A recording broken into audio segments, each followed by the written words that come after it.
ஆண்டவர் டிஎம்எக்ஸ் முறுக்கு கம்பிகளின் அரசர்.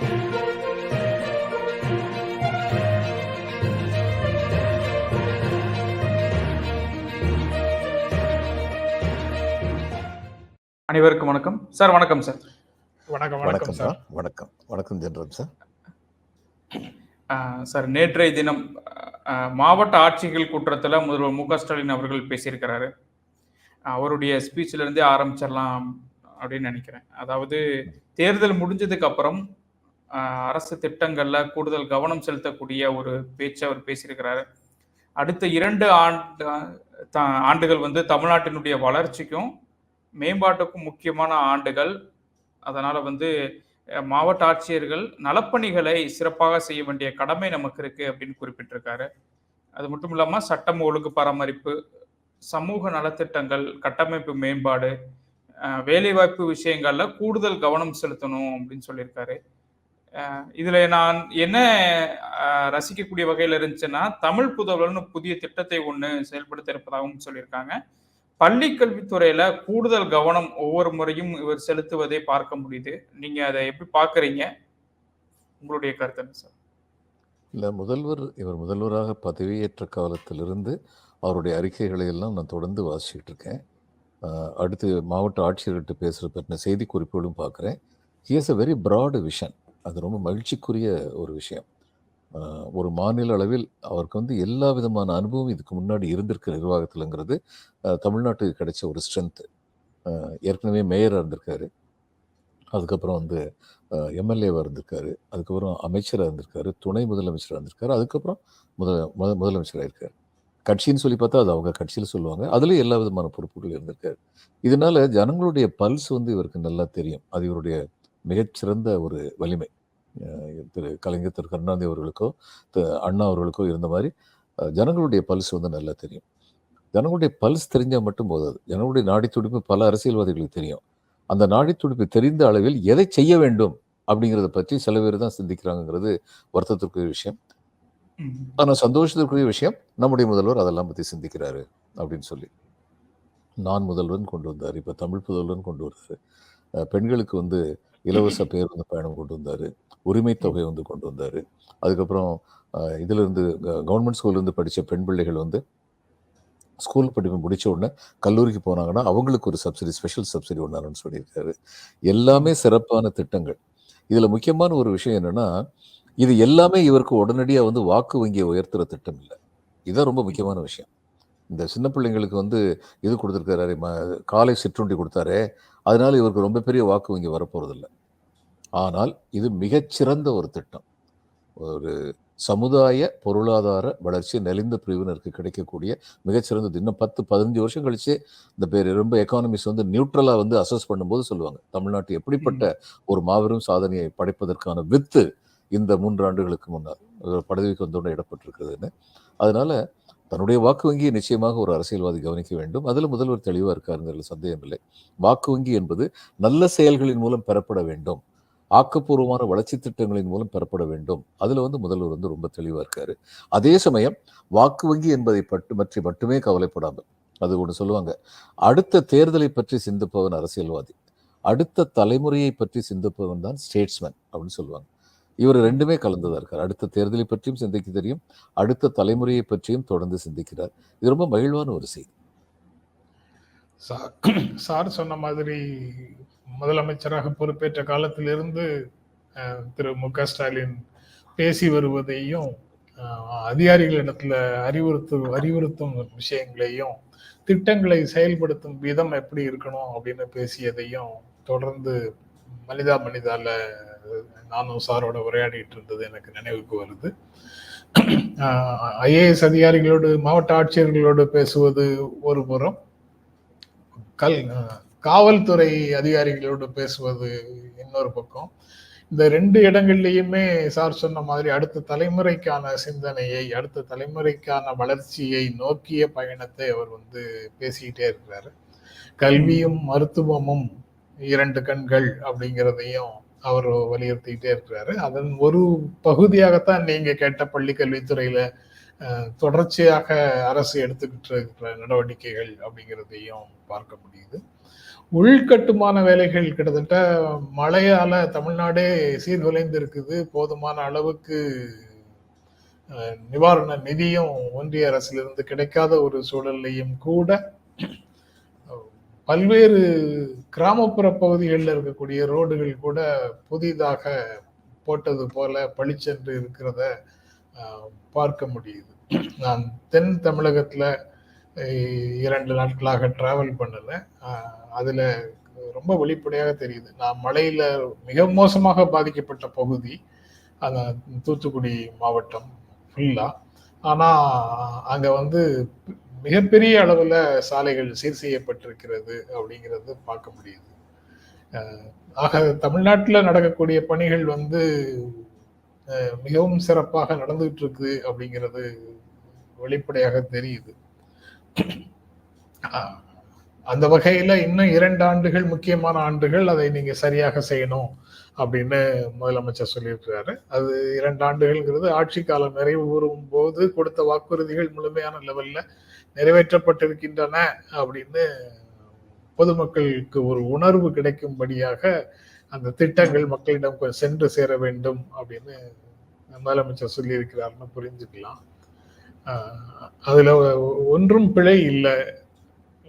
சார் சொன்ன மாதிரி நேர்மையான வழியில வாக்குகள் பெறுவது அப்படிங்கிறது, தாங்கள் அரசு அதிகாரத்தை பயன்படுத்தி மக்களுக்கு தேவையான விஷயங்களை செய்ததால் வாக்குகளை அவர்களிடமிருந்து பெறுவது அப்படிங்கிறது ரொம்ப நேர்மையான அணுகுமுறை. அந்த அணுகுமுறையில அந்த அணுகுமுறையை மனதில் கொண்டு சொல்லியிருக்கலாம். அது வாக்குகளை வாங்குவதாக எல்லா விஷயங்களையும் பார்க்கணும்னு அவசியம் இல்லை. வாக்குகளுக்காக இல்லை, வாக்குகள் வருதுங்கிறது விளைவு. ஆனா மக்கள் வாழ்க்கையில ஒரு மலர்ச்சியை ஏற்படுத்துவதற்கு திமுக வார்த்தைகள்ல சொல்லணும்னா, அல்லது முதலமைச்சருடைய வார்த்தைகள்ல சொல்லணும்னா, மக்களுடைய வாழ்க்கையில் ஒரு புதிய விடியலை உருவாக்குவதற்காக அரசு எடுக்கக்கூடிய நடவடிக்கைகளை வாக்குகளாக மட்டும் நாம் சுருக்கி பார்க்க வேண்டியது இல்லை. தேர்தலோட மட்டுமே எல்லா விஷயங்களையும் பார்க்கிற ஒரு மனப்பான்மையை நம்மிடத்தில் வளர்த்திருக்கிறார்கள். அப்படி அதை தாண்டி இருக்கக்கூடியவராக முதலமைச்சர் இருக்கிறாரு. அதனாலதான் சார் வந்து அடுத்த தலைமுறைக்கான தலைவர்னு சொல்றாருன்னு நான் புரிஞ்சுக்கிறேன். அமைச்சரவை பதவி ஏற்றுட்டாங்க. அடுத்த இலாக்காக்கள் ஒதுக்கீடு செய்யப்பட்டிருக்கு. இந்த நிலையில நாடாளுமன்ற சிறப்பு கூட்டத்தொடர் அறிவிக்கப்பட்டிருக்கு. ஜூன் 24 தொடங்குற கூட்டம் ஜூலை 8 வரைக்கும் நடைபெறுவதாகவும் செய்திகள் வந்திருக்குது. இந்த நிலையில இப்போ பேரவைத் தலைவர் தேர்ந்தெடுப்பதற்கான தேர்தலும் நடைபெற இருக்குது இந்த சிறப்பு கூட்டத்தொடர்ல. இதுல ஏற்கனவே தெலுங்கு தேசமாகட்டும், அதே மாதிரி ஜேடியூவாகட்டும் முனைப்பு காட்டிட்டு இருப்பதாக நம்ம செய்திகள்ல பார்க்கிறோம். இது யார் வசமாகும், இதுல என்ன எதிர்பார்க்கலாம்? இன்னொன்று, பேரவைத் தலைவர் விவகாரத்துல கூட்டணி கட்சிகள் இவ்வளவு முனைப்போடு இருப்பது ஏன் பேரவைத் தலைவர் போஸ்ட் அவ்வளவு முக்கியமானதா பார்க்கப்படுது? நீங்க என்ன நினைக்கிறீங்க சார்? இவங்களுடைய கடந்த கால வரலாறு பார்த்துருக்காங்க. பிஜேபியுடைய கடந்த கால வரலாறு பார்த்துருக்காங்க. பேரவைத் தலைவராக பிஜேபி இருக்காருன்னா தியரிட்டிக்கலி நான் ஒன்று சொல்கிறேன், தெலுங்கு தேசத்தை உடைச்சிட்டாங்கன்னு வைங்க. ஏற்கனவே தெலுங்கு தேசத்துடைய ராஜ்யசபாவை மெம்பர்ஷிப்பை இது மாதிரி இவங்க உடைச்சிருக்காங்க. அந்நேரம் தெலுங்கு தேசம் வந்து கூட்டணியில் இல்லை, அது வேறு விஷயம். ஆனால் கூட்டணியில் இருந்தவங்களை தானே சிவசேனை தானே உடைச்சாங்க. அதனால உடைக்கிறதுங்கிறது இவங்க தரசாரமாக செய்வாங்க அப்படிங்கிறது தெரியும். இப்போ இதில் வந்து தெலுங்கு தேச கட்சியை தியரிட்டிக்கலி ஒரு சுச்சுவேஷன் வருது, உடைச்சிட்டாங்கன்னு வைங்க. அந்நேரம் சபாநாயகரை வந்து இவங்களுடைய பேரவைத் தலைவராக வந்து பிஜேபி சேர்ந்தவரே இருக்கார் அப்படின்னா, தெலுங்கு தேசத்தில் வந்து உண்மையான தெலுங்கு தேசம் பாஜகவுடன் இணைந்து விட்டதுன்னு அவர் டெசிஷன் சொல்லிட்டாருன்னா, அதுக்கப்புறம் இவருக்கு லாயலாக இருக்கிற கொஞ்சம் பேரெல்லாம் வந்து அனாதைகளாக்கப்பட்டு விடுவார்கள். அவங்களுக்கு கட்சி இதே இருக்காது. இப்போ பாருங்க, இதில் உத்தவ் தாக்கரேக்கு வந்து சிவசேனா இதே போயிடுச்சு. தனியாக ஒரு சின்னம் வாங்க வேண்டியது, தனியாக ஒரு கொடி ஏற்படுத்திக்க வேண்டியது. அதே மாதிரி தான் சரத்பவாருக்கும். சரத்பவாரில் எவ்வளவு மூத்த அரசியல்வாதி, அவரையே கண்ணில் விரல விட்டு ஆட்டலான்னு சொல்லி பார்த்தாங்க. அவர் சிரிச்ச முகத்தோடு இருந்தார். என் ஒரு கண்ணுக்கு முயற்சித்தீர்கள், உங்கள் இரு கண்ணிலுமே விரல் விட்டு ஆட்டுவது எப்படி என்று எனக்கு தெரியும்னு தேர்தலை காமிச்சிட்டு போயிட்டாரு. ஆனால் இது மாதிரிலாம் இவங்க பண்ணுவாங்கங்கிற அச்சம் இருக்கிறதுனால தான் இவங்க வந்து இந்த அவைத்தலைவர் பதவியை வந்து விட்டுறக்கூடாதுன்னு சொல்லி 2 கட்சிகளுக்குமே அந்த அச்சம் இருக்கு. அதனால தான் கேட்குறாங்க. கூட்டணியில் இருந்தாலும் தற்காப்போடு இருக்க வேண்டியதா இருக்கா சார்? ஆமாம், இது வந்து கொள்கை கூட்டணி அல்ல. அதனால கொள்கையால் ஒன்றுபட்டவர்கள் ஒன்றாக நிற்பார்கள். அப்படி இல்லைன்னா சரி, எந்த நேரத்தில் யார் முதுகில் கத்தியை குத்துவாங்கன்னு வாட்ச் பண்ணிக்கிட்டே இருக்கணும். அப்படிப்பட்ட கூட்டணி. சார் நீங்க சொல்லும்போது புதிய சின்னத்தோட உத்தவ் தாக்கரே வந்தாரு, புதிய சின்னத்தோட சரத்பவார் வந்தாருன்னு சொன்னீங்களே. பழைய சின்னம் யாரிடம் இருந்ததோ அவர்களை விட அதிகமான இடங்களை இவங்க வாங்கியிருக்காங்கங்கிறது எப்படி பாக்குறீங்க? ஆமாங்க. அதாவது புதிய முந்தி சின்னம் இருந்த மாதிரி மக்களிடத்துல போய் சேர்ந்துருச்சு. ஆமாம் சேர்ந்துருச்சு. அதாவது மக்கள்கிட்ட இருந்தது உத்தவ் தாக்கரேயும் சரத்பவார். அவங்க தான் மக்கள்கிட்ட முன்னாடி நின்னாங்க. அதனால அவங்க சின்னம் எதுன்னு மக்கள் கேட்டு அதுபடி வாக்களிக்க ஆரம்பிச்சிட்டாங்க. ஒரு காலத்தில் சின்னம் மட்டும்தான் மிகப்பெரிய அடையாளமாக இருந்தது. இந்த மெடிக்கல் ஷாப்புக்கு போனாங்கன்னா அந்த காலத்தில் இந்த டாக்டர்கிட்ட போனால் அவர் 2 மாத்திரை கொடுப்பாரு. கொடுத்துட்டு மாத்திரை பேரை சொல்ல மாட்டார். இந்த பச்சை மாத்திரையை நைட்டில் டின்னருக்கு அப்புறம் சாப்பிடணும் அப்படிம்பார். அதுக்குன்னே வேற வேற விதமான வண்ணத்தில் அவங்க மாத்திரையை கொடுப்பாங்க. ஆனால் இன்னைக்கு அப்படி இல்லை. இந்த நோய்க்கான மருந்து இது காலையில் சாப்பிட வேண்டியது, இந்த நோய்க்கான மருந்து மாலையில் சாப்பிட வேண்டியது அப்படின்னு சொன்னால் அதை சரியாக புரிஞ்சுக்கிற அளவுக்கு மக்கள்கிட்ட தெளிவு இருக்கு. அதே மாதிரி தான் அரசியல் ரீதியாக ஒரு காலத்தில் சின்னம் தான் பெருசாக இருந்தது. சின்னத்தை வச்சு தான் அடையாளம் காணப்பட்டார்கள். அப்படிங்கிற நிலைமை இன்னைக்கு மாறிடுச்சுங்கிறது தான். சின்னத்தை விட தலைவர்கள் பிரபலமாக இருந்தார்கள் என்றால், இப்போ அதே இது நம்ம ஏடிஎம்கே பற்றி சொல்ல முடியுமா? எனக்கு தெரியாது. இந்த 2 பேரில் யாரும் அந்த அளவுக்கு பிரபலமாக இருக்காங்களா? ஓபிஎஸ் இபிஎஸ் எனக்கு தெரியாது. ஆனால் பால் தாக்கரேயுடைய மகன் Uddhav Thackeray, Bal Thackeray was a great symbol for them. I have a lot of reservations about many of his approaches. ஆனால் மராட்டியர்களுக்கு அவர் ரொம்ப பெரிய சிம்பல். அதே மாதிரி சரத்பவார் மராட்டிய அரசியலுக்கு, மகாராஷ்டிரா அரசியலுக்கு அவர் ரொம்ப பெரிய சிம்பல். அதனால அவங்க 2 பேரும் தான் மக்கள் மனசுல இருந்தாங்கிறதுனால அவங்களுடைய சின்னம் எதுன்னு கேட்டு தெரிஞ்சு அங்க கொண்டு ஓட்டு போட்டாங்க, சந்தேகம் இல்லாம. பலாப்பழம் அதிகமான வாக்குகளை பெற்றிருக்கு சார். புது சின்னம் தான், இரட்டை இலையை விட. ஆக இந்த இலை இலை இலை அப்படின்னு சின்னத்தின் மேல ஒரு பெரிய புனிதத்தையும் பெருமையையும் ஏத்துறாங்கல்ல, அதெல்லாம் பொருள் இல்லைன்னு ராமநாதபுரத்துல மக்கள் சொல்லியிருக்கிறாங்க. ஒரு இடத்துல சொல்லியிருக்காங்க. அந்த ஒரு இடத்துல சொன்னதுக்கு ஜாதியும் ஜாதிங்கிறது இன்னொரு முக்கியமான அம்சமா அரசியல் விளையாண்டுக்கிட்டு இருக்குன்னு வரக்கூடாது. அங்க ஜாதி ஒரு முக்கியமான அம்சமா இருந்திருக்கும் கண்டிப்பா அப்படின்னு சொல்லி நான் நினைக்கிறேன். சின்னத்தை விட சாதி பெரிது. என்னங்க? சின்னத்தை விட சாதி பெரிது. ஆமா, சின்னத்தை விட ஜாதி பெரிதுங்கிறதுக்கு கர்நாடகா இன்னொரு அடையாளம். ஷட்டர் மறுபடியும் பிஜேபிக்கு போனாரு. லிங்காயத்து ஓட்டு அப்படியே பிஜேபிக்கு போச்சு. சட்டமன்ற தேர்தலில் லிங்காயத்து ஓட்டு பெரும்பகுதி காங்கிரஸுக்கு வந்துச்சு, அவங்க ஜெயிச்சாங்க. இப்போ இங்கே காங்கிரஸ் கொடுத்த வளர்ச்சி திட்டங்கள், டெவலப்மெண்டல் ஸ்கீம்ஸ் எதுவுமே பெருசாக தெரியலையே. அப்போ ஜாதி எப்படிப்பட்ட ஒரு ரோலை ப்ளே பண்ணுதுன்னு நம்மளால உணர முடியுது. இந்த ஆபத்து இருக்கிறது. இதே தேர்தலில் இப்போ நாம் தமிழர்ல இருந்துமே கூட அவர்கள் சின்னம், கரும்பு விவசாய சின்னம், அது இப்போ ரினியூவல் பண்ணலைன்னு சொல்லிட்டு அதுக்கப்புறம் புதிய சின்னத்தில் தான் போட்டிட்டு இருந்தாங்க.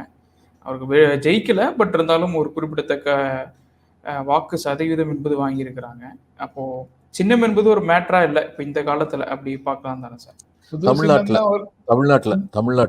தமிழ்நாட்டில் லிட்ரஸி ஜாஸ்தி, அதுக்கப்புறம் விழிப்புணர்வும் ஜாஸ்தி. ஆனால் ஒன்று சொல்கிறேன், இந்த விழிப்புணர்வு ஜாஸ்தி இப்படிலாம் நம்ம பெருமைப்பட்டுக்கிறோம். விழிப்புணர்வு அதிகம் இல்லாத மாநிலம் யூபியை பற்றி நினச்சோம். அங்கே எந்த சம்மட்டி அடி கொடுத்துருக்காங்க, அதையும் மனசில் வச்சுருக்கோம். அதனால் மக்கள் விழிப்புணர்வு எதில் இருக்கு? தாங்கள் பாதிக்கப்பட்டால், பாதிப்புக்கு காரணமானவர்கள் யார் என்று அவர்கள் கண்டுபிடித்து விட்டால், பாதிப்புக்கு காரணமானவர்கள் காணாமல் போய்விடுவார்கள். எல்லா மாநிலங்களையும் கண்டுபிடித்தால்கிறத விட தவறான வார்த்தை பறையும் என்று உணர்ந்தால், என்று அவர்கள் நினைத்தால். ஏன்னா இன்னைக்கு இதில் ஒரிசாவில் இவங்க தோத்ததுக்கு என்ன காரணம்? அவங்க நினைச்சாங்க வெளி மாநிலத்தை சேர்ந்த ஒருத்தர் இங்கே முதலமைச்சராக வர்றதுக்கான முயற்சி நடக்குதுன்னு. பட்நாயக் நவீன் பட்நாயக் முதலே சொல்லியிருக்கணும், பாண்டியன் என்னுடைய பொலிட்டிக்கல் ஹேர் கிடையாது. கடைசியில் சொன்னார், it was too little and too late அப்படிங்கிற மாதிரி ஆயிடுச்சு. அப்போ அந்த நேரத்தில் மக்கள் தங்களுடைய பாதிப்புன்னு எதை உணர்ந்தார்கள், அதுக்கு எதிராக அவங்க வாக்களிச்சாங்க. அதே மாதிரி தான் யூபியில் உணர்ந்தார்கள், அது உண்மை என்று கண்டறியப்பட்டது. யூபியில் அவங்க உணர்ந்தது உண்மை, அவங்க ஃபீல் பண்ணது தான் கரெக்டு. இது இந்துத்துவாங்கிற பேரில் என்ன பண்ண பார்க்குறாங்கன்னு சொல்லி அவங்க உணர்ந்தாங்க. ராமர் கோயிலுக்கு இந்த ராமர் கோயில் கட்டாமல் இருந்தால் இவங்க பிஜேபி இன்னும் அதிகமாக நடந்தால் வாங்கியிருப்பாங்க. இதில் யூபியில் கட்ட போய் அவங்களுக்கு வினம் வந்துருச்சு. ராமர் வச்சு செஞ்சுட்டார். யூபியை பொறுத்த வரைக்கும் சார், நீங்கள் சொன்னோன்னு ஞாபகம் வந்தது. இப்போ மாயாவதி அவர்கள் பீரியட்ல கூட தலித் ரெப்ரசன்டேஷன், அவங்களுக்கான இடங்கள் அப்படின்னு சொல்லி ரொம்ப ஃபார்வர்ட், ரொம்ப முற்போக்கா யோசிச்ச ஒரு மாநிலம் தானே சார். அப்போ இடையில மாறுனது அப்படின்னா என்னன்னு பாக்குறது? முற்போக்கவை யோசிக்கல. அதாவது தலித் மக்களுக்கு வந்து அவங்க மேல ஆ, அசாத்தியமான நம்பிக்கை இருந்தது. அந்த நம்பிக்கைக்கு உகந்தவர்களாக அவங்க நடந்துக்கிட்டாங்க அப்படிங்கிறது உண்மை. நான் யூபியில் வந்து ஒரு தரம் இதில் இருந்தபோது, பதவியில் இருந்தபோது, யூபிக்கு போயிருந்தபோது இவங்க 2 தரம் முதல்வராக இருந்தது சமயம்னு நினைக்கிறேன். ஒரு இவர்கிட்ட வந்து கேட்டேன், உங்கள் வாழ்க்கை தரம் உயர்ந்திருக்கான்னு சொல்லி பட்டியல் சேர்த்து ஒருத்தர்கிட்ட. என்னங்க உயர்ந்திருக்கு, எப்படி இருந்தமோ அதே கஷ்டம் தாங்க இன்றைக்கும் அப்படின்னாரு. பிள்ளைங்க படிப்பெல்லாம் எப்படி இருக்குன்னா, எத்தனை பள்ளிக்கூடம் வந்து வந்தால் நல்லா இருக்கும், பேசிக்கிட்டு தான் இருக்கும், பக்கத்தில் பள்ளிக்கூடம் வர மாட்டேங்குது. அதான் ஏறக்குறைய எப்படி இருந்ததோ அது ரோடுகள் சரியில்லை, இந்த மாதிரிலாம் இருந்தது. அப்போ நான் கேட்டேன், ஆமாம் உங்கள் வாழ்க்கை எந்த விதமான மாறுதலுமே இல்லைன்னு சொல்கிறீங்களே, அப்புறம் ஏன் நீங்கள் வந்து மாயாதேவி தான் ஓட்டு போட, வேறு யாருக்கும் ஓட்டு போட மாட்டேன்னு சொல்கிறீங்க? அவங்க தான் ஆட்சியில் இருக்காங்க, அதில் எதுவுமே நடக்கலன்னு சொல்கிறீங்களே. அவர் சொன்ன பதில் முக்கியமானது பதில். அவர் என்ன சொன்னார், நான் பட்டியலினத்தை சேர்ந்தவங்கிறதுக்காக போலீஸ் ஸ்டேஷனில் என்னை கூட்டு போய் இப்போ மிதிக்க மாட்டேங்கிறாங்கல்ல, அது எவ்வளோ பெரிய விஷயம் தெரியுமான்னு கேட்டார். அந்த வலியை அனுபவிச்சவங்களுக்கு தானே தெரியும், நமக்கு தெரியாது. அந்த ஒரு வலியை நீக்கினார்கள்னால மாயாதேவிக்கு வந்து அவ்வளோ பெரிய இது நம்பிக்கை அவங்க மேலே இருந்தது. ஆனால் அந்த நம்பிக்கை தொடர்ந்து செதஞ்சுக்கிட்டு வர்ற மாதிரி அவங்களுடைய செயல் வந்து கடந்த 3 தேர்தல்கள் வந்து அமைஞ்சிருச்சு. அதனால என் தர பட்டியலின மக்கள் வந்து அகிலேஷ் யாதவுடைய கட்சி மேலே பொதுவாக பட்டியலின மக்கள் பல பேருக்கு வந்து ஒரு பயம் இருந்தது, நமக்கு எதிராக இருப்பாங்கன்னு சொல்லி. ஆனால் ராகுல் காந்தி வந்து கைகோர்த்துக்கிட்டதுக்கு அப்புறமும் அகிலேஷ் யாதவ் தன்னை கையாண்ட விதமும் 5 யாதவர்களுக்கு தான் அவர் வந்து இது கொடுத்தாரு, சீட்டு கொடுத்தாரு. இதில் வந்து ஃபைசாபாதில் நிறுத்தினது ஜென்ரல் கான்ஸ்டுவன்சியில் பட்டியலினத்தை சேர்ந்த ஒருத்தரை நிப்பாட்டினார். இப்படி அவருடைய அணுகுமுறை மாறுதல்களையும் பார்த்ததுக்கப்புறம் பட்டியலின மக்கள் வந்து இவங்களுக்கு ஓட்டு போட்டு போட்டு இவங்களுக்கும் பிரயோஜனம் இல்லை, நமக்கும் பிரயோஜனம் இல்லை நிலைமையை மாயாவதி உண்டு பண்ணிட்டாங்களே அப்படிங்கிற கசப்பு தலைவர்கள்ட்ட முதல்ல இருந்தது, 2ஆம் கட்ட தலைவர்கள்ட்ட. அது கீழ்மட்டத்து வரைக்கும் பரவிருச்சு அப்படின்னு நினைக்கிறேன். பாஜகவை வீழ்த்துவதற்கு யாருக்கு போட்டா பலன் தருமோ அவர்களிடத்துல போட்டாங்க. அப்படித்தான் அதை ஆமாம், பகுஜன் சமாஜுக்கு பிரிந்து போன வாக்குகள் பிரிந்து போகாம இங்க வந்துடுச்சு. பிரிந்து போனதால ஏற்பட்ட விளைவுகளை கடந்த தேர்தல்கள்ல பார்த்ததுனால இந்த தேர்தல்ல வீழ்த்துவதற்கான அணியாக இந்தியா கூட்டணியை பார்த்துட்டு போட்டிருக்காங்க. கரெக்ட் தான். அடுத்த செய்தியாக சார், ராகுல் அவர்களுடைய ஒரு ட்விட்டு சார். அதில் என்னன்னா, தேர்தல் பிரச்சாரங்கள்ல இந்தியா கூட்டணி தரப்புல பாஜக வைத்த விமர்சனம் என்பதே வந்து இவர்கள் வாரிசு அரசியல் செய்யறாங்க அப்படின்னு சொன்னது. அதற்கு இப்போது அவர் ரெஸ்பாண்ட் பண்ணியிருக்காரு. இதுக்கு முன்பு பேசியிருக்கிறாரு. ட்விட்ல அவர் என்ன சொல்லியிருக்காரு அப்படின்னா, கிட்டத்தட்ட அமைச்சரவையில் 20 பேர் வந்து வாரிசுகள் அப்படின்னு குறிப்பிட்டு, போராட்டம், சேவை, தியாகம் இதெல்லாம் தான் எங்களுடைய மரபுன்னு சொல்றவங்க வாரிசுகளுக்கு பதவி கொடுத்துருக்குறாங்க. அவருடைய பேச்சுக்கும் செயல்பாடுக்கும் உள்ள வித்தியாசத்துக்கு என்ன பதில் சொல்ல போகிறார் பிரதமர் மோடி அப்படின்னு கேட்டிருக்கிறாரு. அந்த 20 பேருடைய பட்டியலையும் அவர் அந்த ட்விட்ல போட்டிருக்கிறாரு. அவருடைய இந்த விமர்சனத்தை எப்படி பாக்குறீங்க சார் நீங்க? விமர்சனம் சரியான விமர்சனம். போராட்டம், சேவை, தியாகம் அப்படிங்கிறது வாரிசுகளாக நேரு குடும்பத்தில் இருந்ததுங்கிறத யாராவது மறக்க முடியுமா? இந்திரா காந்தி நாட்டிற்காக கொல்லப்பட்டார், ராஜீவ்காந்தி நாட்டிற்காக தன்னுடைய உயிரை ஈந்தார். அவங்க எந்த அளவுக்கு தியாகம் பண்ணியிருக்காங்க? ஏதோ வாரிசு அரசியல்னால அவங்க வந்து தங்களை வளப்படுத்திக்கிட்டு போயிட்டாங்களா, நாட்டை விட்டு ஓடி போயிட்டாங்களா? அதனால இந்த கேள்வி வந்து அவர் கேட்டது வந்து இப்போ பிஜேபிக்கு திருடனுக்கு தேள் கொட்ட மாதிரி இருக்கு, பேச முடியல. இதையே பற்றி பேசி பேசி நம்மளையெல்லாம் அவங்க களைப்படையில நம்மளையெல்லாம் களைப்படைய வச்சாங்க. இன்னைக்கு அவங்களுக்கு பேச முடியல. என்னுடைய சொந்த அபிப்பிராயங்க, வாரிசு அரசியல் இல்லாமல் இருந்தால் அது ஆரோக்கியமான ஜனநாயகம் இல்லை, எனக்கு எந்த விதமான சந்தேகமும் கிடையாது. ஆனால் உலகம் பூரா இன்னைக்கு வாரிசு அரசியல் வர்றது காரணம் என்னன்னா, democracy is at a discount. அதாவது கொள்கை ரீதியான தொண்டர்கள், தலைவர்கள், 2ஆம் மட்ட தலைவர்கள் அப்படிங்கிற நிலைமை இன்னைக்கு முழுமையாக இல்லை. அதனால வந்து கூட இருந்து குழிபறிச்சிருவாங்களோ அப்படின்னு தலைவர்கள் அச்சப்படும் பொழுது அவர்களுக்கு நெருக்கமானவர்கள் தங்களுக்கு துரோகம் செய்ய மாட்டார்கள் என்று நினைப்பவர்களை மட்டும்தான் அவர்கள் தங்களுடைய வாரிசாக, அது பெரும்பாலான சமயத்தில் பிளட் ரிலேட்டிவ்ஸாக இருக்குது. நீங்கள் பார்த்தீங்கன்னா தலைவர்கள் அப்படிப்பட்ட தகப்பனாருக்கோ மாமனாருக்கோ எதிராக போனவர்கள் கூட அவர்களுடைய கொள்கைகளுக்காக உறுதியாக நின்றார்கள். சந்திரபாபு நாயுடு வந்து தெலுங்கு தேசத்தில் வந்து இவருக்கு என் டி ராமராவுக்கு எதிராக போனார், தெலுங்கு தேச கட்சியை காப்பாற்றுவதற்காக. அதில் சந்தேகமே கிடையாது. இன்னைக்கு வரைக்கும் அவருக்கு அரசியல் தலைவர் வந்து என் டி ராமராவ் தான். அவர் வந்து அவர் எப்படிப்பட்ட பொசிஷனில் வச்சிருக்காருன்னு தெரியும். அதே மாதிரி தான் அகிலேஷ் யாதவ் வந்து முலாயம் சிங் யாதவ் விஷயத்தில் வந்து நடந்துக்கிட்டார். அப்போது அவங்க வந்து தங்களுடைய இரத்த உறவு முறை யார் தங்களை கொண்டு வந்தாங்களோ அவங்கள உடனடியாக இழிச்சு பேசலை, பழிச்சு பேசலை. இது ரொம்ப முக்கியமான ஒரு விஷயம். அதனால தேர்ட் வேர்ல்டில் மட்டும் இல்லை, ஃபர்ஸ்ட் வேர்ல்ட்லேயே வந்து அமெரிக்காவில் வந்து வரிசையாக வந்து ஒரே குடும்பத்தை சேர்ந்தவங்க வந்து வரலையா? இவர் கிளின்டன் வர்றதுக்கு முன்னாடி ஜார்ஜ் புஷ் இருந்தார். ஜார்ஜ் புஷோடைய பையன் வந்து அதுக்கப்புறம் வந்தார். அவர் மூத்த பையன் வந்திருந்த போது கலிஃபோர்னியாவில் இருக்கேன். நான் நேரம் அமெரிக்காவில் ஆஃபீஸ் விஷயமா போயிருந்தேன்.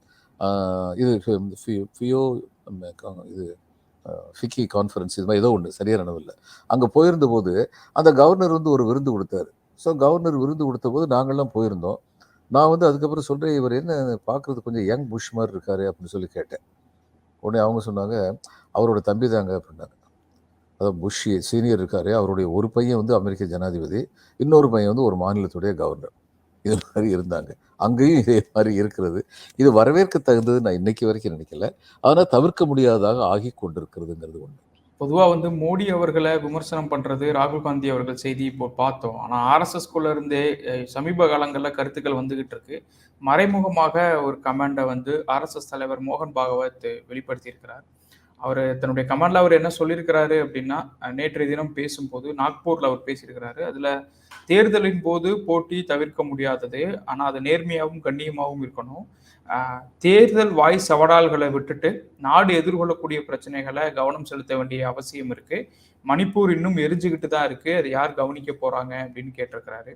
மணிப்பூர் தொடர்பாக கடந்த சில மாதங்களாக எதிர்கட்சிகள் பேசிக்கிட்டே இருந்தாங்க. எப்போ மணிப்பூரை பத்தி பிரதமர் பேசுவாரு, எப்போ அங்க போய் மக்களை பார்ப்பாரு அப்படின்லாம். இன்னைக்கு ஆர்எஸ்எஸ் அதனுடைய தலைவர் அந்த வார்த்தையை பயன்படுத்தி இருக்கிறார். இது உள்ளுக்குள்ள அந்த பாஜக ஆர்எஸ்எஸ்ங்கிற மோதலை பொதுவெளிக்கு வந்தது மாதிரியான ஒரு தோற்றத்தையும் ஏற்படுத்தி இருக்கு. நீங்க எப்படி அதை பாக்குறீங்க சார்? இது ஜென்ராம் சார் கோட்டா, அவர் சொல்லுங்க.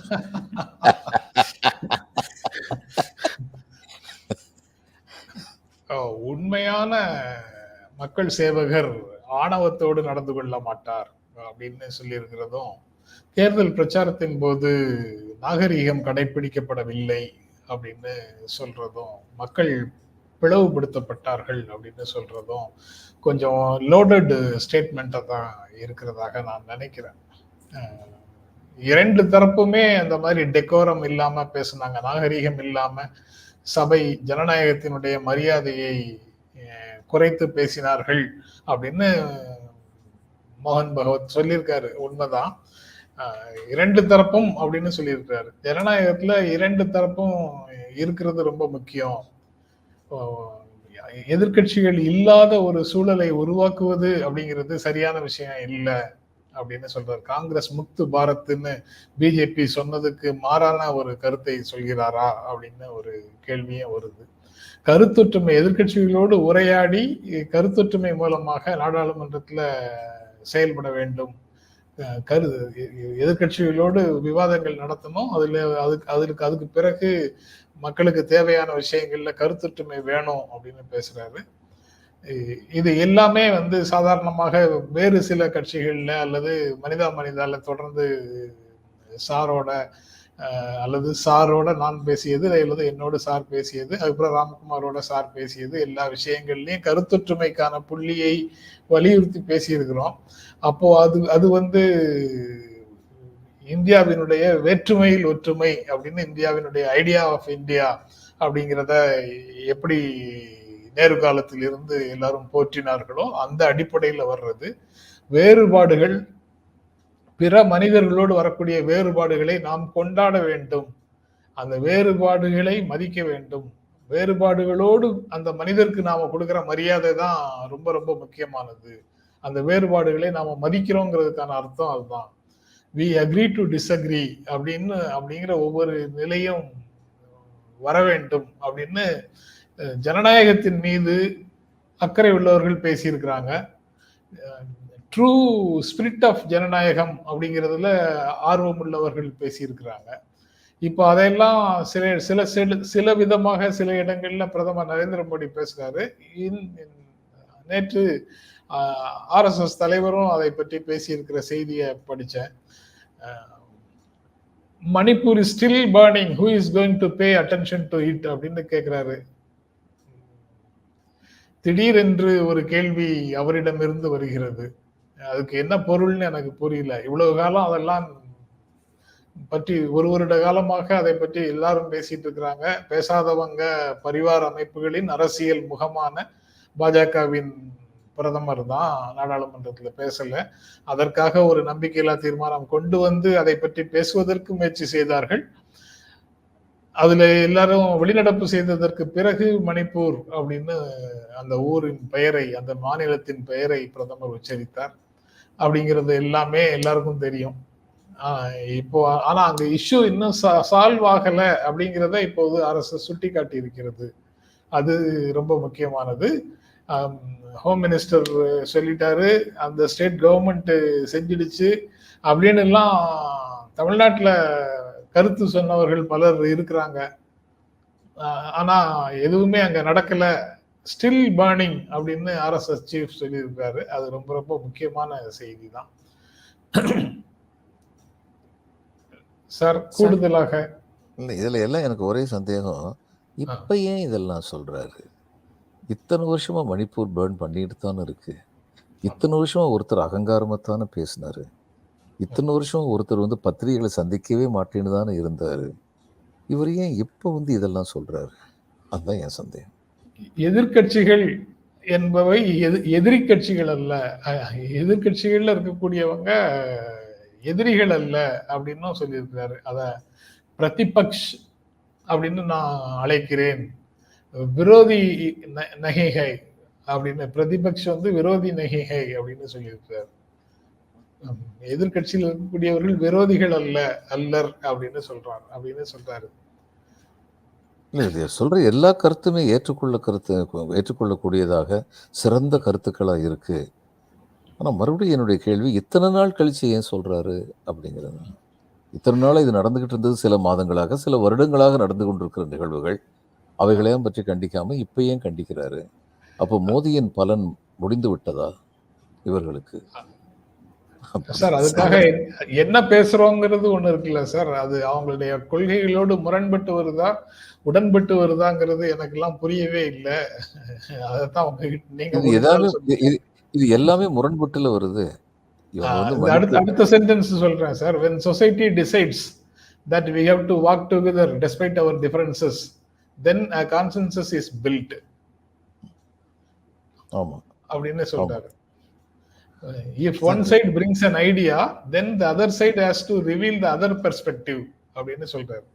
இப்ப அதர் பெர்ஸ்பெக்டிவ சொல்லிட்டா நீங்க வந்து அவரை ராகுல் காந்திய அர்பன் நக்சல் சொன்னாங்க. ஆமா, அத கண்டம் பண்றாரு. கரெக்ட். ஆமா, அத கண்டம் பண்றாரு. அடுத்த சென்டென்ஸ் சொல்லவா சார்? சொல்லுங்க. We have to free ourselves of the rhetorical excesses of the polls and think about the future. எனக்கு ஜவஹர்லால் நேரு கேட்ட மாதிரி இருக்கு. அந்த பேரை எடுத்துட்டு கேட்டா வார்த்தைகள்லாம் ரொம்ப நல்லா இருக்கு சார். ஆமா, சாரி, இவங்களே தான் ஒரு காலத்துல வந்து இது ரிசர்வேஷன் இருக்கக்கூடாதுன்னு சொல்லிட்டு அது அந்த பீகார் எலெக்ஷன் சமயத்தில் சொன்னதுனால விபரீத விளைவுகள் ஏற்படுங்கிறதுனால அதை மாற்றிக்கிட்டு இல்லை ரிசர்வேஷனை இப்போதைக்கு எந்த மாறுதலும் பண்ணக்கூடாதுன்னு ஒரே ஆள் தான் சொன்னார். இந்த ரெண்டையும் மாற்றி சொன்னது ஒருத்தர் தான் சொன்னார். I don't believe this statements to be coming from the heart of Shri Bhagwat. I don't believe leopards don't change their spots அப்படிங்கிறது தான் உண்மை. இவங்களுக்குன்னு சொல்லி ஒரு கொள்கை இருக்குது. சரி, ஆர்எஸ்எஸ் அமைப்பில் வந்து நமக்கு ஒன்று தெரிஞ்சுக்கணும். நான் இன்றைக்கி உள்ளதை பற்றி எனக்கு அதிகமாக தெரியாது. ஆனால் ஆரம்பத்தில் வந்து அவங்களுக்கு எக்ஸ்ட்ரீமிஸ்டாக இருந்தாங்கங்கிறது என்னுடைய அபிப்பிராயம். ஆனால் அவருடைய கொள்கையில் வந்து அவங்க சுத்தமாக இருந்தாங்க. அது எப்படிப்பட்ட கொள்கைங்கிறது பற்றி தான் எனக்கு கருத்து வேற்றுமை. அதே மாதிரி அவங்க ரொம்ப நாணயஸ்தர்களாக இருந்தாங்க, ரொம்ப ரொம்ப பெரிய நாணயஸ்தர்களாக இருந்தாங்க ஆதி காலத்தில் முதல்ல ஆனால் எல்லா இயக்கங்களையுமே பாருங்கள் நீங்கள், ஒரு இயக்கம்னு சொல்லி வந்ததுக்கப்புறம் முதல்ல வந்து ஒருத்தர் பில்டு பண்ணும்போது அவர் ஆவி பொருள் அத்தனையும் கொடுத்து பில்டு பண்ணுவார், நேர்மையாக நியாயமாக இருந்து பில்டு பண்ணுவாருங்கிறதுனால தான் அந்த இயக்கம் வளரும். அது வளர்ந்ததுக்கப்புறம் அது இயக்கத்தை வச்சிருக்கிறவங்க எப்படி அதை நடத்துகிறாங்க அப்படிங்கிறது தான் முக்கியமான கேள்வி. இன்றைக்கி உள்ள ஆர்எஸ்எஸ்ல வந்து அவங்க வந்து அன்னைக்கு இருந்த மாதிரி இருக்கிறாங்களான்னு எனக்கு தெரியாது. அன்னைக்கு இருந்தவங்களை பற்றி எனக்கு தெரியும். நான் சின்ன குழந்தையா இருந்தபோது ஆர்எஸ்எஸ் கூட கொஞ்சம் கூட உடன்பாடு இல்லாத எங்கள் அப்பா வந்து, ஆனால் அவங்க லீடர் பாருங்கள் எப்படி இருக்காங்கன்னு சொல்லி பாருங்கள். அவங்க என்ன சொல்கிறாங்களோ அதை செய்கிறாங்கல்ல.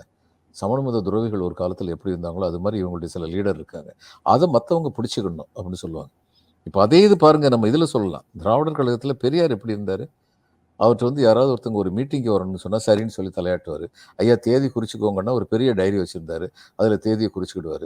அதுக்கப்புறம் அந்த ஆள் ஐயா மீட்டிங்கான வழி செலவுன்னு சொல்லி 100 ரூபாய் கொடுத்ததுக்கப்புறம் ஒரு சின்ன டைரி இருந்துச்சு, அதை எடுத்து குறிச்சிக்குவார். ஏன்னா பெரிய குறிச்சிக்கிறது சீரியஸ் கிடையாது. அவருக்கு அந்த வழி செலவு கொடுக்காம எல்லா மீட்டிங்கும் போகிறதுக்கு வந்து அவர் நம்பலை, அதை தன் கையிலும் செலவழிக்கிறார். ஆனால் இதான் ரொம்ப முக்கியமான ஆனால். அப்படி கட்சிக்காக என்று வந்த அத்தனை பணத்துக்கும் கணக்கு வச்சு அத்தனை பணத்தை வந்து ட்ரஸ்ட்ல கொண்டு சேர்த்தார். ஒரு பைசா தனக்குன்னு வச்சுக்கல. ஜீவானந்தம் வந்து ரொம்ப களைப்பா வந்து ரயிலில் வந்து பயணம் பண்ணார். கை நிறைய சில்லற காசு இவங்க கொடுத்தது, பொதுமக்கள் கொடுத்தது. நண்பர்கிட்ட வந்து டீ வாங்கணும், கொஞ்சம் வாங்குறது காசு இருக்கான்னு கேட்டார். அவர் சிரிச்சுக்கிட்டே சொன்னார், என்னையா கை நிறைய சில்லறையை வச்சுக்கிட்டு இப்படி சொல்றீங்க அப்படின்னு. அவர் பதறி போய் சொன்னார், ஐயோ அது கட்சிக்கு கொடுத்த பணம், அதில் எப்படி டீ வாங்குறது? அப்படிப்பட்டவங்க இருந்தாங்க. ஆர்எஸ்எஸ்ல ஆரம்ப காலத்தில் இருந்தவங்க அந்த நாணயத்தில் அந்த ஒழுக்கத்தில் அப்படி இருந்தாங்க. அதனால அவங்கள நம்பி வளர்ந்தவங்க ஒருத்தங்க ரொம்ப ஒழுக்கமா இருக்காங்கனால அந்த காரணத்தினால கொடைவள்ளல்ங்கிற காரணத்தினால எம்ஜிஆர் நிறைய பேர் ஃபாலோ பண்ணாங்க. கொடைவள்ளல் நல்ல ஆட்சியாளர் இருக்க முடியுமான்னு கவலைப்படல. அது மாதிரி பல காரணங்களால இவங்கெல்லாம் வந்தாங்க. ஆனா இன்னைக்கு வந்து இவங்க வந்து முன்னுக்கு பின் முரணா பேசுறது சர்வசாதாரணமா இருக்கு. அதனாலதான் இவர்களுடைய வார்த்தை. அதுக்கப்புறம் தன்னுடைய கொள்கையை சார்ந்து இவர் மோதி முடிவெடுக்கிற வரைக்கும் தங்களுடைய கொள்கைக்கு சம்பந்தம் இல்லாம அவருடைய விருப்பப்படி சில முடிவுகள் எடுத்த போது மௌனம் காத்தாங்க. ஏன்னா தன்னுடைய காரியம் நடக்கணுங்கிறதுக்காக. காஷ்மீருக்கு 370 அபாலிஷ் பண்ணணும், சிஏஏ கொண்டு வரணும், இதெல்லாம் அவங்களுடைய நோக்கம். அந்த நோக்கத்தை நிறைவேற்றுறாருங்க போது பண மதிப்பிழப்பை கொண்டு வந்தாரு. அது இவங்க சொல்லிக் கொடுக்கல, அவரா செஞ்சாரு. அதனால ஆகிற எல்லா விளைவுகளையும் பேசாம மௌனமா பார்த்துக்கிட்டு இருந்தாங்க. இன்னைக்கே இந்த மாதிரி கேட்குறாங்க.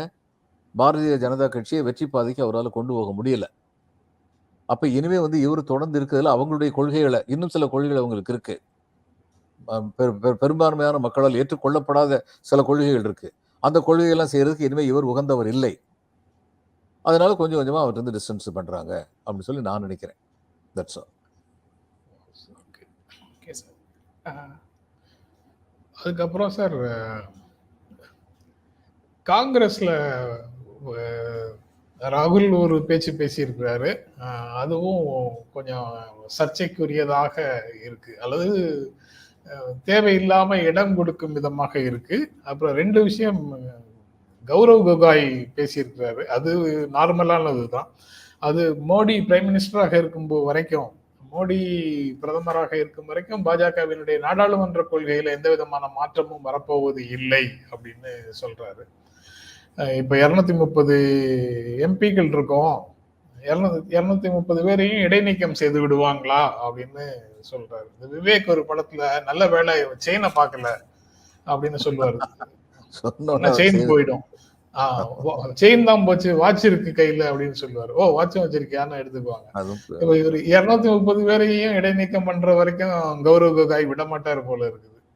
146க்கும் 230க்கும் என்ன வித்தியாசம்னு பேசுறாருன்னு எனக்கு புரியல. 270 இருந்தா கூட நீக்கலாம்.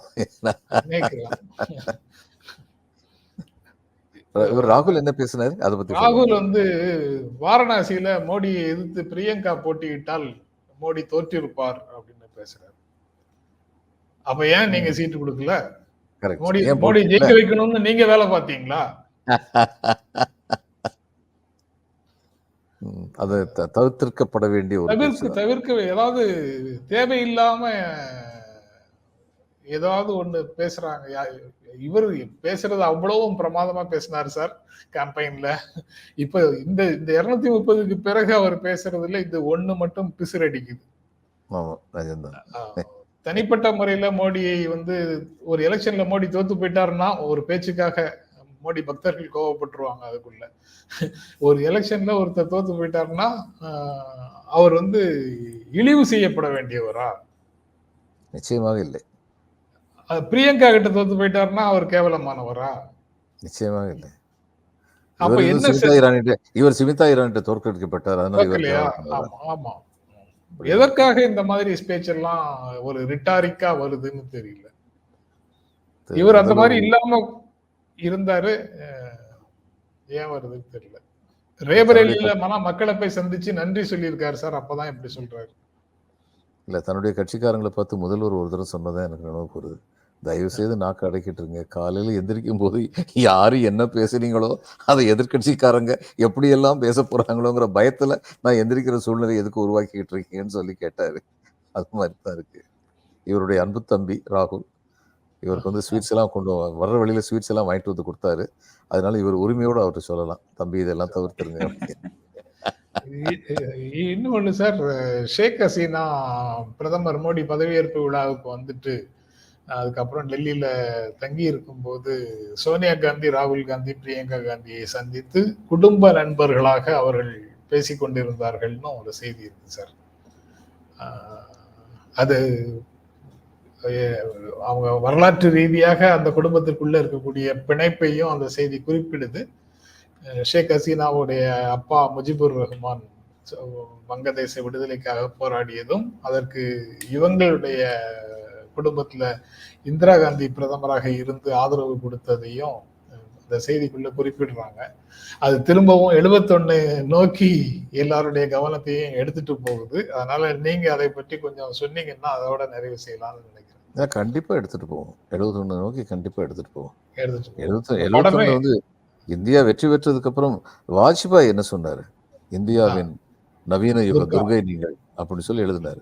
இவங்களுக்கு கடிதம் எழுதினார். அவருடைய பெருந்தன்மை, உண்மையை சொல்றதுங்கிறதே பெருந்தன்மை தான். எதிர்கட்சியில் உள்ளவங்களுக்கு பாராட்டு தெரிவிக்கிற ஒரு உண்மை வரும்போது அது அப்படி சொல்றது வந்து ரொம்ப பெரிய பெருந்தன்மை. நேருட்ட அந்த பெருந்தன்மை இருந்தது, வாஜ்பாய் இருந்தது. ஜெயபிரகாஷ் நாராயண் என்ன சொன்னாரு?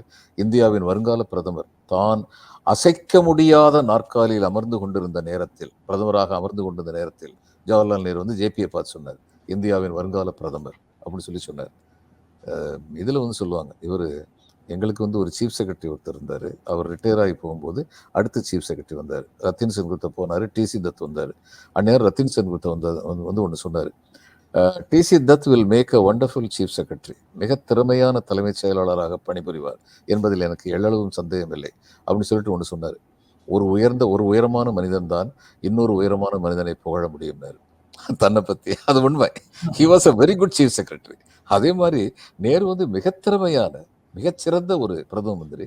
அந்த நம்பிக்கை, தன்னை பற்றின நம்பிக்கை அவருக்கு மிக இருந்தது. அப்போ இன்னொருத்தர் அவரால் ஐடென்டிஃபை பண்ண முடிஞ்சது, எதிர்காலத்திற்கு இவர் பிரதம மந்திரியாக வருவார் அப்படின்னு சொல்ல முடிஞ்சது. அது மிகச்சிறந்த சொற்கள். அது மாதிரி முஜிபுர் ரஹ்மானுக்கும் இப்போ மிஸ்ஸஸ் காந்திக்கு இடையில இருந்த பர்சனல் ரிலேஷன்ஷிப் வந்து ரொம்ப அன்பான ஒரு பிணைப்பாக இருந்தது. அது முஜிபுர் ரஹ்மான் சுட்டு கொல்லப்பட்ட போது நாட்டின் பிரதம மந்திரி என்ற முறையில் மட்டுமல்ல, தனிப்பட்ட முறையிலும் இந்திரா காந்தி அவர்கள் மிகுந்த துயருற்றார். அதுக்கப்புறம் ஷேக் ஹசீனாவுக்கு துயரம் நேர்ந்த காலத்தில் இந்திய அரசு வந்து அவங்களுக்கு துணையாக நின்றுருக்கு. அது இவங்களுடைய மிஸ்ஸஸ் காந்தியுடைய அந்த தொடர்ச்சி தான், அவர்களுடைய கொள்கை தொடர்ச்சி தான். அதனால் Sheikh Hasina will never forget and she will always be grateful at a personal level to the Nehru Gandhi family. அதில் சந்தேகமே கிடையாது. மதம் மேற்கு பாகிஸ்தான் கிழக்கு பாகிஸ்தான் ரெண்டையும் மதம் இணைத்து இருந்தாலும் மொழி பிரிந்து வந்தார்கள் அப்படிங்கிறது ரொம்ப பெரிய கோட்டபிள் கோட்டாக இருக்கு சார். ஆமா, அதையும் பற்றி சில வார்த்தைகள் சார். இல்லை, அதாவது இன உணர்வு, அதாவது தேசம்ங்கிறது வந்து ஒரு கட்டமைக்கப்பட்ட ஒரு அமைப்பு தேசம்ங்கிறது. இப்போ பாருங்க, இந்தியாவை வந்து முதல்ல உபகண்டம்னு சொல்லிட்டு இருந்தாங்க. ஆனால் இன்றைக்கு அது ஒரு தேசமாக கட்டமைக்கப்பட்டு இருக்கிறது. நம்ம எல்லாருமே இந்தியர்கள்னு பெருமைப்படுறதுக்கு பல காரணங்கள் இருக்குது. ஆனால் சில நாடுகளில் ஒரு நாட்டவராக இருந்தவங்க வந்து அவங்களுடைய மொழியை சார்ந்து தனித்தனி நாடாக போனதை பார்க்க முடியுது. பாகிஸ்தான் அதுக்கு ரொம்ப பெரிய உதாரணம். பாகிஸ்தானில் வந்து ஈஸ்ட் பாகிஸ்தான் வந்து அடுத்து பங்களாதேஷ் ஆனது அப்படிங்கிறது காரணம். முதல்ல ஷேக் முஜிபுர் ரஹ்மான் வந்து அதிக இடங்களில் வெற்றி பெற்றிருந்தார் பாகிஸ்தான் நேஷனல் அசம்பிளியில். ஏன்னா ஈஸ்ட் பாகிஸ்தானில் ஏறக்குறைய எல்லாமே அவருக்கு வந்திருந்தது. அந்நியார் வந்து அவங்க என்ன பண்ணாங்க, ஷேக் முஜிபுர் ரஹ்மான் வந்து இதை வரக்கூடாது அப்படின்னு சொல்லி தீர்மானம் பண்ணாங்க. அவர் வந்து பிரதம மந்திரி வரக்கூடாது. அந்நேரம் வந்து ஈஸ்ட் பாகிஸ்தான் அந்த மக்கள் வந்து என்ன யோசிச்சாங்க, அப்போ வங்காளிகள்ங்கிறதுனால நாங்கள் புறக்கணிக்கப்படுறோமா அப்படின்னு சொல்லி அந்த இன உணர்வு பீரிட்டு எழுந்தது அந்த நேரத்தில் தான். அது கடைசியில் பங்களாதேஷுங்கிற ஒரு நாடு உதயமாகிறதுக்கு வந்து காரணமாக அமைஞ்சிருச்சு. எந்த ஒரு இடத்துலையுமே நீங்கள் பார்த்தீங்கன்னா இன உணர்வு, இனத்தின் அடிப்படையில் ஏற்படுகின்ற மொழி உணர்வு அப்படிங்கிறது வந்து மற்ற எல்லா உணர்வுகளோட மிஞ்சித்தான் நிற்கும். அதனால தான் பாரதியார் சொன்னார், செப்பு மொழி 18 எனில் சிந்தனை ஒன்றுடையாள் அப்படின்னு பாரதி தேவி சொன்னார். எங்களுடைய செப்பு மொழி 18 தான். நாங்கள் வெவ்வேறு இனங்களை சேர்ந்தவர்கள், வெவ்வேறு மொழியை பேசுகின்றவர்கள், ஆனால் இந்தியர் என்ற பெருமையுடன் இருக்கின்றோம் அப்படின்னு சொல்லி சொன்னார். நான் இதில் வந்து சில இடங்களில் போய் பேசும்போது சொன்னேன், செப்பு மொழி 18 எனில் சிந்தனை ஒன்றுடையாளாக இன்னைக்கு பாரத மாதா இருக்கிறா. செப்பு மொழி ஒன்றுடையாள்னு யார் வந்து முயற்சி பண்ணுறாங்களோ அவங்க தான் இந்த நாட்டுடைய சிந்தனையை 18 ஆக்கி விட்டுருவாங்க. அவங்க தான் தேச துரோகிகள், அவங்க தான் அர்பன் நக்சலைட்ஸ். இது எல்லாருக்கும் தெரியும். அப்படி ஒரு ஆபத்து வராது சார். ஏன்னா அவங்க இப்போ கான்சென்சஸ் பற்றி பேசுகிறாங்க. வேறுபாடுகளை பற்றி பேசுறாங்க, வேற்றுமையில் ஒற்றுமை பற்றி பேசுறாங்க. அவங்க பேசுவதெல்லாம் உள்ளத்திலிருந்து வருபவையாக இருந்தால் அந்த சந்தேகமும் அந்த ஆபத்தும் இல்லை. முதட்டிலிருந்து மட்டும் வருவதாக இருந்தால் இது ஆமா, இது அமெரிக்காவும் இங்கிலாண்டும் பங்களாதேஷுக்கு, யூகேயும் யுஎஸ்ஏயும் பங்களாதேஷுக்கு ரெக்கக்னிஷன் கொடுத்தாங்க. அது அந்நேரம் இவங்க ஒரு கார்ட்டூன் போட்டிருந்தார் மதன். இது உலக நாடுகள்ங்க ஒரு உலகம், அந்த வழக்கமா போடுவார். அந்த குளோபை ஒரு முகமா சித்தரிச்சு உலகம்னு சொல்லி போடுவார். அது துரட்டியை வச்சு 2 பேர் காலையும் பிடிச்சி இழுத்துக்கிட்டு வருது. வந்த உடனே வங்கதேசுக்கு ரொம்ப நாளைக்கு முன்னாடியே வந்திருக்கணும், நல்லா இருக்கீங்களா அப்படின்னு கேட்குறாங்க அப்படின்னு சொல்லி போட்டிருந்தாங்க. அழகான கார்ட்டூன். அது மாதிரி இன்னைக்கு மக்கள் பிஜேபியை இப்படியெல்லாம் பேச வைக்கிறாங்க. பேசுறதுக்கு மாறா செயல்பட மாட்டாங்க. ஏன்னா மக்கள் என்ன செய்ய போறாங்கிற பயம் அவங்களுக்கு வந்துருச்சு. அந்த விதத்துல இது பன்முகத்தன்மை உள்ள நாடு. ஒவ்வொரு மாநிலமும் அதனுடைய உணர்வுகளுக்கு தகுந்த அளவில் எலெக்ஷன்ல ஓட்டு போட்டிருக்காங்கிறது தான் உண்மை. இதுதான் சரியான கால்குலேஷனா, சரியான அசஸ்மெண்டா இருக்க முடியும். ஆனால் அப்படி போட்ட வாக்குகளுடைய ஒட்டு மொத்தம் எதை காட்டுகிறது என்றால், இந்த நாட்டின் ஜனநாயகத்தின் மேல் கை வைக்காதீர்கள் அப்படிங்கிற மெசேஜ் ரொம்ப கிளியரா போயிருக்கு. அந்த அளவுல ரொம்ப வரவேற்கணும். இந்த பயம் எல்லாருக்குமே இருக்கணும். நேற்று ஆட்சி புரிந்துவிட்டு இன்று ஆட்சியில் பாதியை பறிகொடுத்தவர்களுக்கும், நாளை ஆட்சியில் வருவோம் என்று நினைக்கும் பொழுது ஏதாவது செய்யலாமோ என்ற விபரீத எண்ணங்கள் யாருக்கும் வராமல் இருக்க வேண்டும் என்பதற்காகவும் இந்த அச்சம் எல்லாருக்குமே இருக்கணும். அந்த அச்சம் இருக்க வரைக்கும் தான் இந்தியாவுடைய ஜனநாயகம் உயிர்ப்பிச்சிருக்கும். இவங்க இஸ்ரேல் சொல்லுவாங்க, the lions of Israel can not sleep அப்படிம்பாங்க. அது மாதிரி இந்திய மக்களின் விழிப்புணர்வு உறங்கிடவே கூடாது. ஜனநாயகத்தை உயிர்ப்பட வச்சிருக்கணும். That's very important. India is union of states, மாநிலங்களின் ஒன்றியம் அப்படின்னு இருக்கிற அரசமைப்பு சட்டத்தை வலியுறுத்துபவர்களே பிரிவினைவாதிகள்னு சொல்ல மாட்டாங்க. என்ன சொல்ல முடியாது. ஒரே நாடு ஒரே தேர்தல்னா பேசுறது கொஞ்சம் யோசிப்பாங்க. ஒன்றிய அரசுன்னு சொல்பவர்களே பிரிவினைவாதிகள்னு பேசியவர்கள் இனி சொல்ல மாட்டாங்களா? சொல்ல மாட்டாங்க. இல்லை, சொல்றதுக்கு முயற்சி எடுத்தா என்ன நடக்கும்னு தெரியும். அதையும் தவிர உத்தரப்பிரதேசத்துக்கு அதிகமான சீட்டு கொடுக்கணும் பார்லிமெண்ட்ல எப்போதைக்கு பேச மாட்டாங்க. Okay sir. இன்னொன்று இறுதியாக சார், நேற்றைய தினம் நீங்கள் ஒரு பாடல் பாடியிருந்தீங்க. நந்தகுமார் அவர்கிட்ட அதுக்கு பதில் கேட்டிருந்தீங்க. அவர் கமெண்ட் பண்ணியிருக்கிறாரு, அதையும் படிச்சிடுறேன். தங்களின் வேண்டுகோளுக்கு இணங்க ஒரு அருமையான பாடல் பாடினீர்கள். தங்கள் கேள்விக்கு அவ்வளவு சுலபமாக பதில் சொல்ல முடியாது, இருந்தாலும் சொல்கிறேன் அப்படின்னு சொல்லிட்டு, பிஜேபி கூட்டணி ஆட்சிக்கு ஆதரவாக யார் வருவார் யார் போவார் என்று எனக்கே தெரியாது என்று நரேந்திரர் நினைக்கிறார். அவருடைய 1000 ஓட்டை இதயத்தில் இது மாதிரி 1000 எண்ணங்கள் அப்படின்னு சொல்லியிருக்காரு. இன்னொன்னு, ஒன்றியத்தின் ஆட்சி பொறுப்பிற்கு இந்தியா கூட்டணி வந்து விடுமோ என்ற ஐயத்திலும் நரேந்திரர் இருக்கலாம் அப்படின்னு சொல்லிட்டு, இந்த பதில் சரியாங்க சார் கேட்டிருக்காரு. அவருக்கு ஜாமீன் கொடுத்ததுக்காக எனக்கும் என்னை காப்பாத்திட்டேன் நானும் கேட்டிருக்கிறாரு. அவரு பதில் சரிதான். நான் என்ன நினைச்சேனோ அதான் கரெக்டா அவர் சொல்லியிருக்காரு. சார் இல்ல, அதனால அவருக்கு தெரியாது என்ன பாட்டு அப்படின்னு. ஏதாவது ஒரு பாட்டு பாத்துருங்க. மிக்க மிக்க நன்றி சார் உங்களுடைய நேரத்திற்கு. ஜென்ராம் சார் மிக்க நன்றி. பாலா சார் நன்றி சார். நாளை காலை மனித நிகழ்ச்சியில் மீண்டும் சந்திப்போம். நேயர்களுக்கும் நன்றி. வணக்கம் ராம். வணக்கம் ஜென்ராம் சார். வணக்கம் சார்.